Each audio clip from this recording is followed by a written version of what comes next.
Let's now move on to the primitive data types in JavaScript. So what is actually primitive data types? The primitive data types are the basic building blocks in programming languages, especially in JavaScript. So we actually find these primitive data types in many other programming languages like C#, and although many languages don't even distinguish between them, but it's important to learn. Even JavaScript is quite not the language that would actually ask you to determine which data type you would want beforehand without even assigning a value to your variable.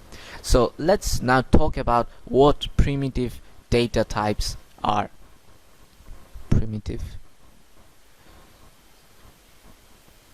data types. So this primitive data types, there are 5 different kinds. The first kind that we'll be coming across is called the number data type.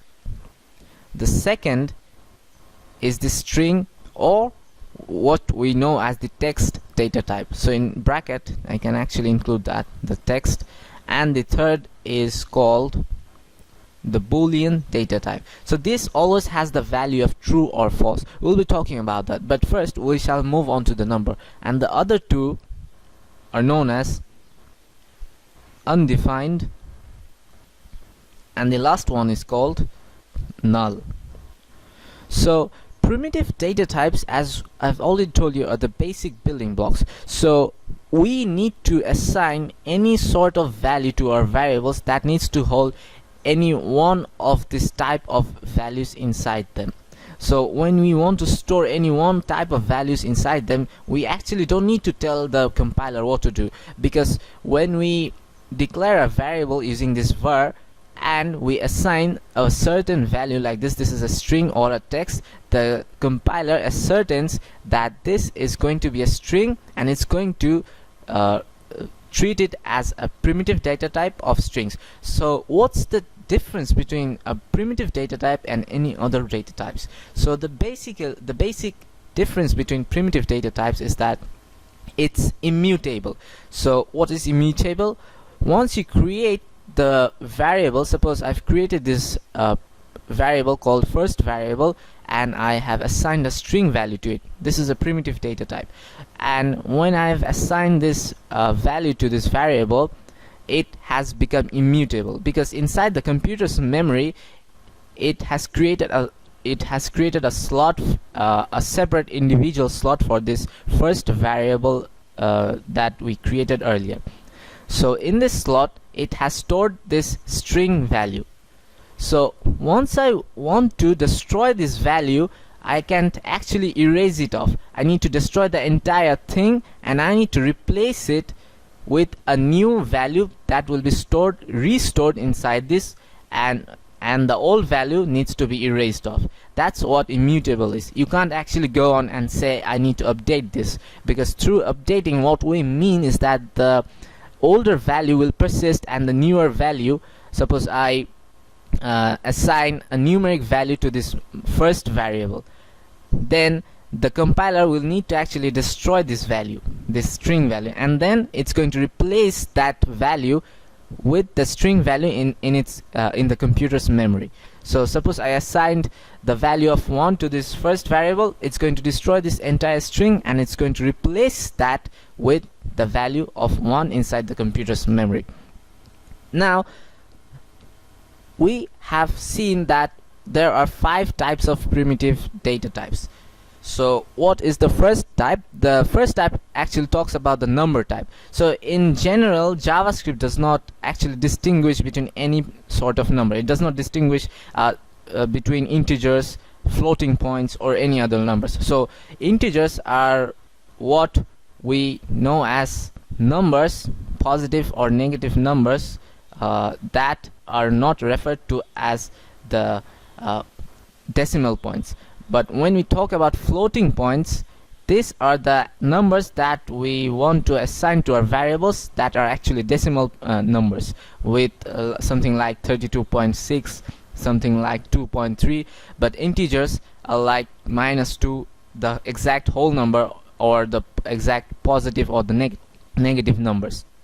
So when we talk about decimal numbers, we are actually we are actually referring to it as the floating point numbers. When we are talking about whole numbers, we are actually referring to it as the integers. But to a compiler that runs a JavaScript code, it's actually not going to distinguish between the integers or the floating point numbers. When we assign a number to it, we actually assign it as a numeric literal. So what is a numeric literal?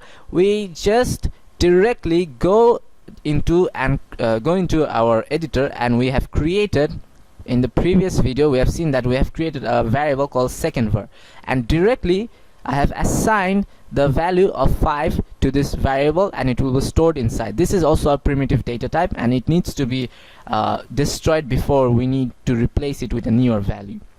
So what this 5 is actually an integer, but to the compiler this is just a number, a simple number that needs to be stored inside the computer's memory. So it's going to store it, and if later on, suppose I go on and I assign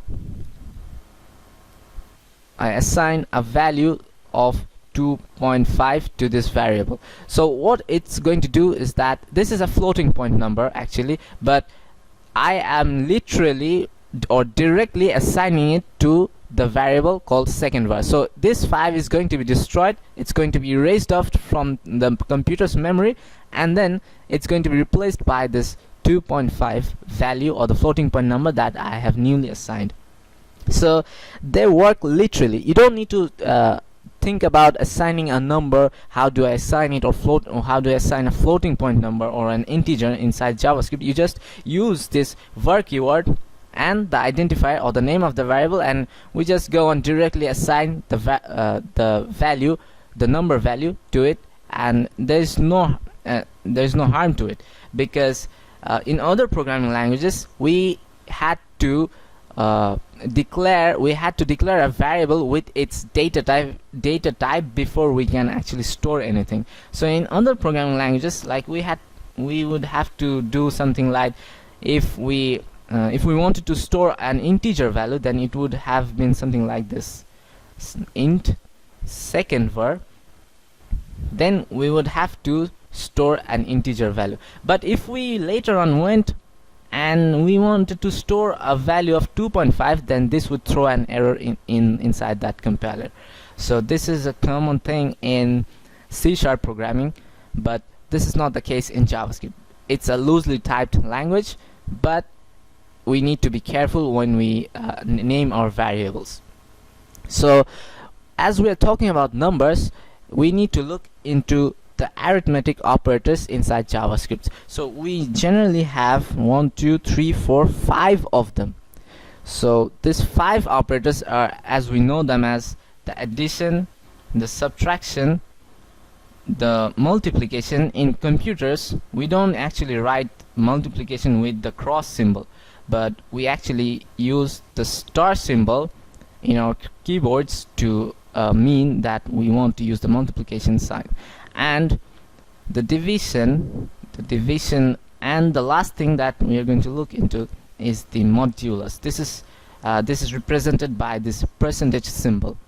So we pretty much know what all these operators do. They, like this addition operator, it takes the left hand operand and it takes the right hand operand and adds both of them and produces the value. So what are operands? Suppose like I create a variable called let's name it as fourth var, and this fourth var suppose holds 2 plus 2. So each of these numbers are known as operands when they are at the right side of the assignment operator inside JavaScript. So what this addition operator is going to do, it's going to add this to this left hand operand with this right hand operand. So in generally the programming context is followed from right to left. First, this operation, this addition operation, is going to be operated. It's going to be these two numbers are going to be added first, and it's going to be stored inside this variable later after the operation is completed. So we pretty much know all of these operators, and we know what they do. but this might be new to you. This is known as the modulus operator. Modulus operator. So what it does, suppose if I create a new variable called fifth var, and I wanted to use this modulus operator. So what it would do actually is that it's going to divide the left hand operand or the left hand number by the right hand number, and it's going to actually look into the remainder or the leftover of this operation, and it's going to produce it and store it inside this fifth var. So what we actually know from this division operator is that it's going to divide the left hand operand or the left hand number by the right hand operand or the right hand number, and it's going to store the quotient or the quotient that we get from our division operation, and it's going to store inside the variable. But in the case of modulus, it's not going to store the quotient, but it's going to store the remainder. It's first going to look at the remainder, and it's going to retrieve that remainder from the operation, and it's going to store it inside the variable. So let us have a look at all of this, the most important parts of this arithmetic operators. Let's have a look at how this modulus operator works.